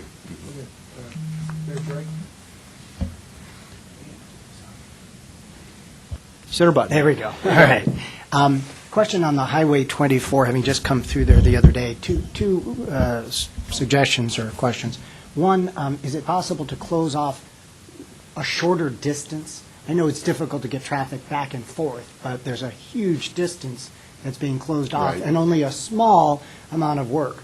So one, can you change that traffic flow? Or two, can you put more crews up there such that you can get it done? Because you drive through there and you see it closed off and there's no work for a long time. So I'm wondering if one of those two things might have been looked at. I'll ask if we can. I know what we're doing is we're crossing over to one side of the road, and we're two-laning that, essentially. One lane in each direction. It's those crossover points may be spaced very far apart where we really have to focus on one area. We have to maybe do 3 miles. So because of the crossovers. But we can look at that, and we can also look at, are we maximizing the work within that period of work, that work period? That would be great. It's a huge burden for people trying to get up and down the pass. Yeah. So if we can figure that out, and also maybe point out to the community why it's happening, because people in the car I was with said, this looks ridiculous. It's all blocked off. There's no crew. There's one crew working in 3 miles. So maybe look at that. And that's some additional public outreach that we can do to try to explain again why we're doing the work. Appreciate it. Thank you. Absolutely. Yeah, Mark, now that I'm spending more time on the south side of the street, tell me, is there anything considered for the south side relative to, what we're doing on the other side for rock mitigation, or we haven't any problems on that side? Right. We've done a lot of the rock scaling on the north side of 24. I think it includes both sides. Okay. So there was hazard areas identified. I know in the past we've done a lot of scaling on the north side, so I can't say for sure it's not both, because I thought it was. And then we're doing mesh too. I see rock that. foam mesh. Okay. Yeah. Mm-hmm. Great, thank you. Anything else, Mark? All right, thank you. Thank you, appreciate it. All right, Statewide Transportation Advisory Committee, I left my notes at home in the office on the way in here, so I'm going to start off. Major discussion focus point was on the development, the transit development list. We've already spent some time on. We've already talked about this development list, so I'm going to primarily turn this over to Andy for comments, if you have your notes. I don't have my notes in front of me either, but from recollection, the vast majority of the meeting was to talk about the priority list development, what the impact of the different ballot measures may be. Kind of highlighted for me that our region was in better shape than some other regions throughout the state. Others were really scrambling to come up with their priority lists and get guidance from CDOT, so it's been a little bit of a murky process at points. But, yeah, we made really good progress with the stack. I guess the other item that was on the agenda, a brief discussion about the BUILD, formerly known as Tiger grant applications as well that were being submitted, I think, this month. I don't think there was anything coming from our region, but that was part of the discussion as well. And there have been ongoing discussions about resource allocation, meaning the formulas that are used. This came up after the stack meeting. But what are the formulas to distribute monies that do flow to the state and throughout the different regions? So that's an ongoing topic, and we'll give an update on that here in a couple of months with the board. Yeah. There were also a number of follow-on meetings outside of STAC. That's as always kind of happens, is that you're in the building, and there's also these one-offs, and sometimes those are really productive as well. Just a reminder that the STAC works two ways. We carry messages down to you, and we report like we just did here, but also we carry messages up. If there are issues in your local governance issue that we need to carry forward, please let your delegation, your representatives to the STAC know that if there's a message, a bucket of water we need to carry up back to Denver, please get us offline and help us do that for you. Okay, the last Executive Director Report 7H. Just real briefly, two items. One, strategic plan. We're still trying to nail down dates for a couple of the work groups. I know we've got a meeting scheduled for this Friday with the advocacy group. Board members Jill Gabler, Neil Levy, and Chairman Steen. Friday, 9:30 is when that group's going to meet. But the other ones, I'm sorry? 9 o'clock. Oh, 9, I'm sorry, I misspoke. 9, correct. Is there one scheduled tomorrow, Jessica? I know we're going to try to pigeonhole those that we still need responses back from. Yeah, trying to schedule with 16 really busy people's summer schedules has been a little bit of a challenge, so appreciate your patience there. But the other groups, I'm sorry. I'm going to take it off my calendar now. Oh. Is that, Can you come? Tomorrow, It's- if we don't have confirmations for tomorrow, today. Yeah, I think it's safe to take it off for tomorrow. So we'll be back in touch. Either Jordan, Jessica, or I will be making phone calls and try to grab a few of you after the meeting today to try to firm up some of these work group meetings. So appreciate your patience there. And just the second item is, since our last meeting, Chairman Steen, Jessica, and I finished our outreach meetings to all our member jurisdictions. We were in Rama and Palmer Lake end of last month. So really appreciate everybody's hospitality, hosting us, giving us a chance to talk about what PPACG is all about and hearing about you, what's happening within your communities. It's helped us a lot, helped me a lot to get oriented as to what our challenges are throughout the region. I don't see this as a one-off kind of thing. I don't know that I'm going to drag Norm and Jessica around, but I want to come back to the jurisdictions on a regular basis, so feel free to reach out as things come up and you'd like me or anybody on our staff to come and attend and give updates on various things going on or where you think you need our help. But really want to thank you for your support in making that happen. Yeah, good. I guess one common thing we saw was that we didn't know you did that. And we didn't realize that we had the voice, the COG had the voice on statewide policy as much as we do. So each of these meetings we had were really an open door. There are many conversations to follow. We think primarily on the staff level, certainly between governance, elected officials, but we also expect a lot more at the staff and working level, which is really where it happens, right? That's where the work is really done. So again, thank you for hosting, and I don't know, we'll talk about how often we want to do this, but I think a lot of doors are opened, and I can tell you that everybody was impressed with this man, Andy Gunning. So great to have you on board. Good. Okay, we'll move on to member entity announcements. I'm going to start off by thanking everybody for support during the Chateau fire up in Teller County. We evacuated 1,700 people between noon on Friday, June 29th, where our first fire was noticed. We moved to a 1,423-acre fire, small by scope, but we lost many homes. It is in a heavy, dense area. It is entirely on county property, not on federal land. So the fire was initially born entirely at the county and local fire department level.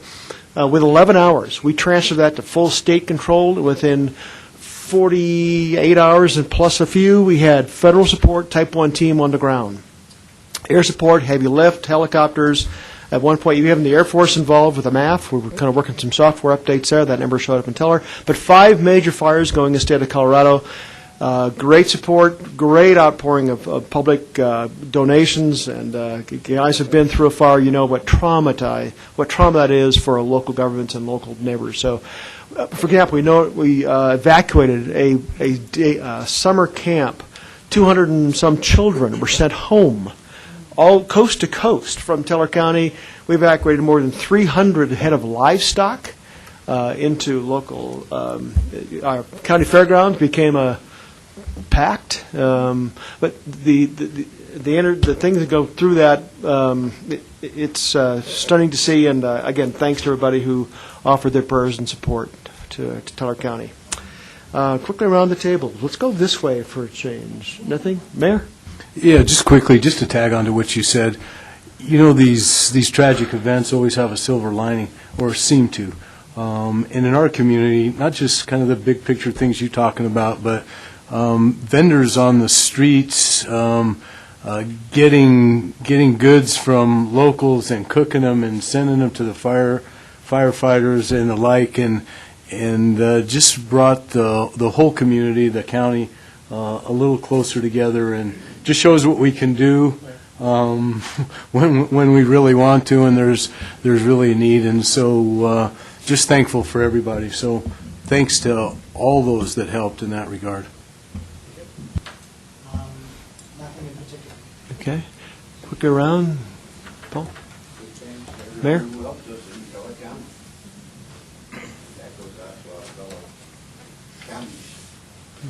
Mayor? Okay.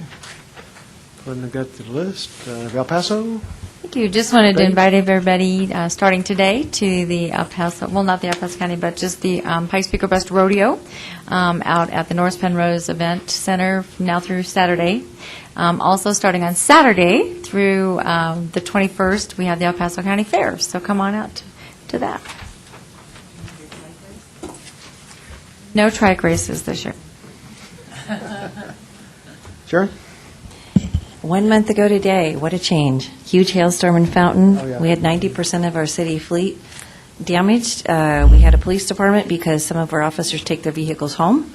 Otherwise, we wouldn't have had one. And thanks to everybody with your help with everything there. It's pretty amazing. People getting upset, but when you have to take a deep breath and say it's really only been a month. But I pretty much think everybody in the city of Fountain is going to have a new roof, fence, gutters, windows, you name it. But thanks for all the help with that. Stan? Yes, thank you. I just would like to extend prayers and condolences to those that have lost their homes, not just in Taylor County, but really across the state.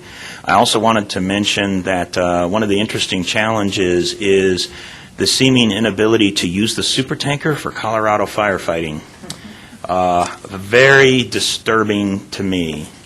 And it has pretty much everything to do with the fact that the Forest Service has really not done their job at contracting for that kind of capability. For those of us that understand C-130 MAFS programs, the supertanker carries the equivalent of 5 C-130s in a single carry and has an ability to disperse that fluid in amazing different ways, to include a very gentle rain approach that does not destroy buildings when you drop the water on them.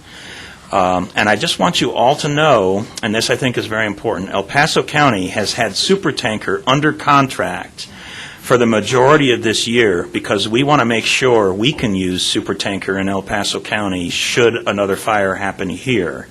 I would also like to mention that contract from our contracting department is available to any other public agency in Colorado. They can use our contract at any time, because it's just unconscionable to have a capability like that and not use it. So we decided to go forward.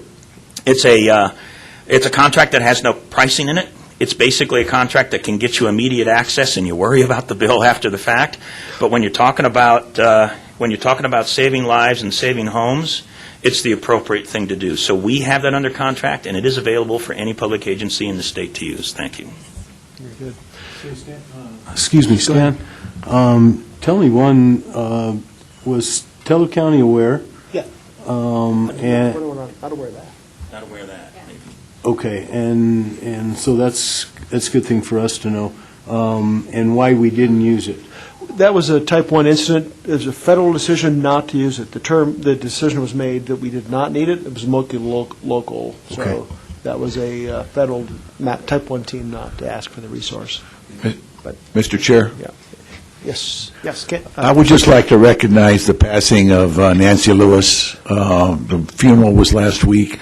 There aren't many people in the Pikes Peak region that have contributed to our communities as she has, and I just wanted everybody to recognize that. Very good. Thank you. All right, our next meeting is, August meeting is on August 8th. We'll see you back here then. Time is 11:05. We're adjourned. Thank you.